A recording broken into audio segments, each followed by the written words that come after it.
Lüdemann.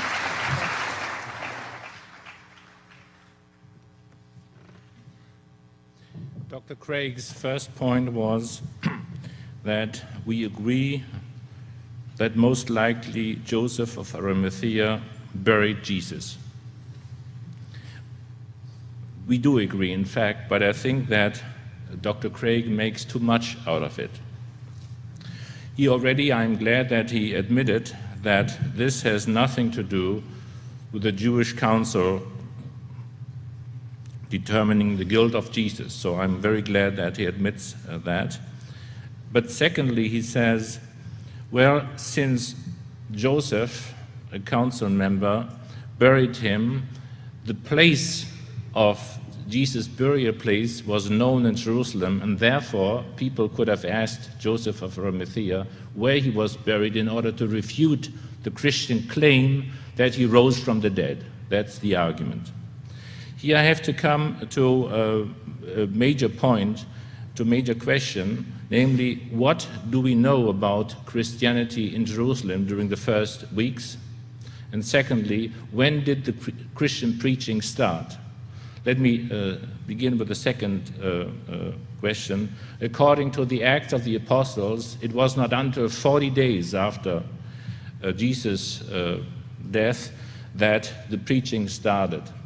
Given the climate in Jerusalem, where the decaying of corpses happened very quickly, I doubt whether after 40 days it was possible to determine the identity of that person.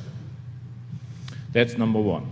Second, we don't know whether it started 40 days after the death of Jesus, because the report in Acts is legendary. And here I would have to go into the details of the criticism of Acts.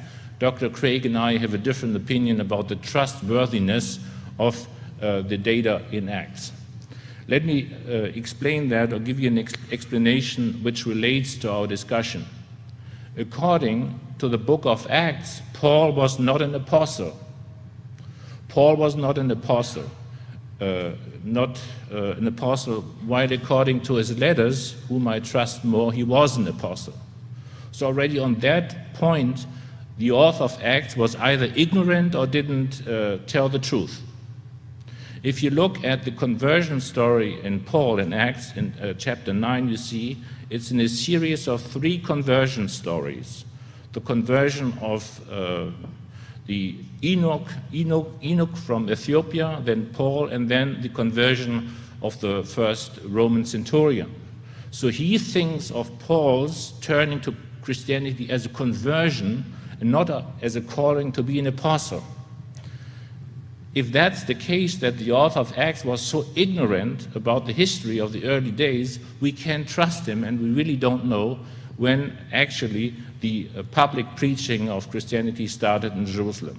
It may have lasted months, and if that's the case, there would be no chance of identifying Jesus' corpse as a rebuttal against the Christian claim. Another point, the visit of the women to the tomb.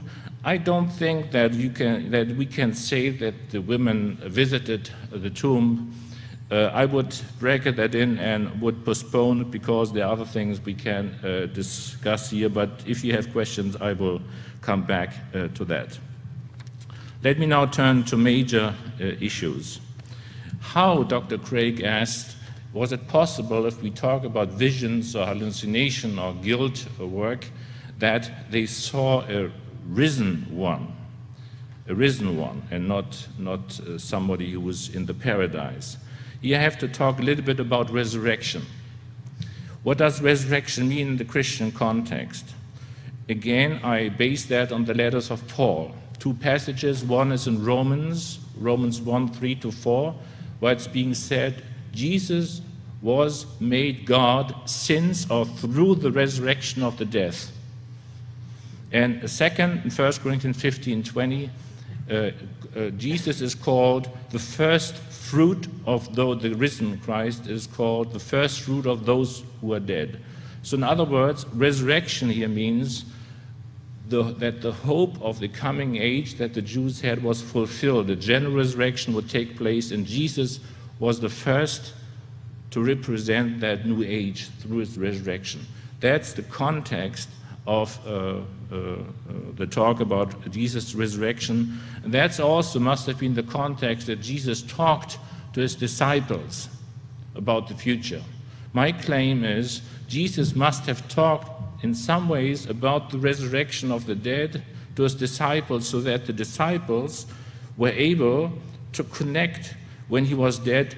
That was the hope that his fate and his being seen has to do with the resurrection, the general resurrection, which is going to happen in the very near future.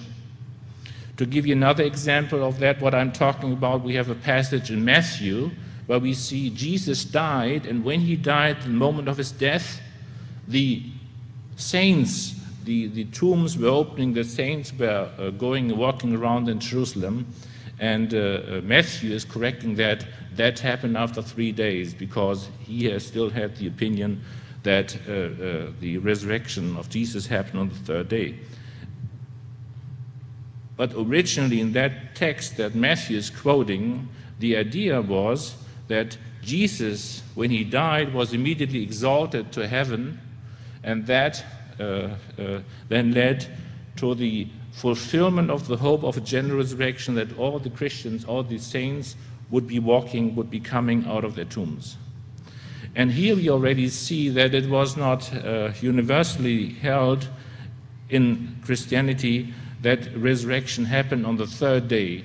As I said already earlier, exaltation means exaltation, the moment of death. And here in Matthew 27 we see the general resurrection is happening at the moment of death of Jesus. And here we see already that exaltation and resurrection are closely related and almost identical. So that's the context of resurrection that we talk about here. And I would ask you and Dr. Craig, when he says resurrection on the third day and visit of the woman to the tomb on the third day, what should we make out of that? Was Jesus actually raised on the third day? Only on the third day, and then the woman could come and find his body empty. So how should we account here? Raised on the morning of the third day and the woman coming afterwards? And I would add the question, should we now really explain that by assuming a miracle? Remember, if Jesus was there 2 days and such a climb, was dead, his body was already decomposing, he was cold, all interruption, his brain was dead, should we really think that such a thing can happen? Are there future doctors among you? Should we really assume as modern men or men and women that something like that could be possible? Still, you could say a miracle, but it would be a very rare, or I would say almost unlikely thing that should have happened. Whenever I talk to doctors about that, they inform me that can never happen. But Dr. Craig, obviously, because he's tracing that back to God, thinks it can happen. Okay? But I think we have to look for another hypothesis to exclude such a very, very unlikely event, and I would hereby officially retract as far as what I'm said about Kant and Hume. I said that in footnotes. I'm a working historian, I'm not a philosopher as Dr. Craig is. Let's not talk about Kant and Hume. Don't know enough about that. I'm working with the text and trying to offer the most plausible hypothesis. And now we have a job to do. How can we explain that Peter, who had denied Jesus, all of a sudden claimed to have seen Jesus? And secondly, how can we explain that somebody who persecuted the church and Jesus all of a sudden turned to that new faith? Dr. Craig says, well, that's a miracle. I'm saying it's too simple. We have another way of trying to solve that. In the case of Paul, we are much better off than in the case of Peter, and I would like to postpone the question of Peter. We don't have any primary sources about Peter. But we do have about Paul.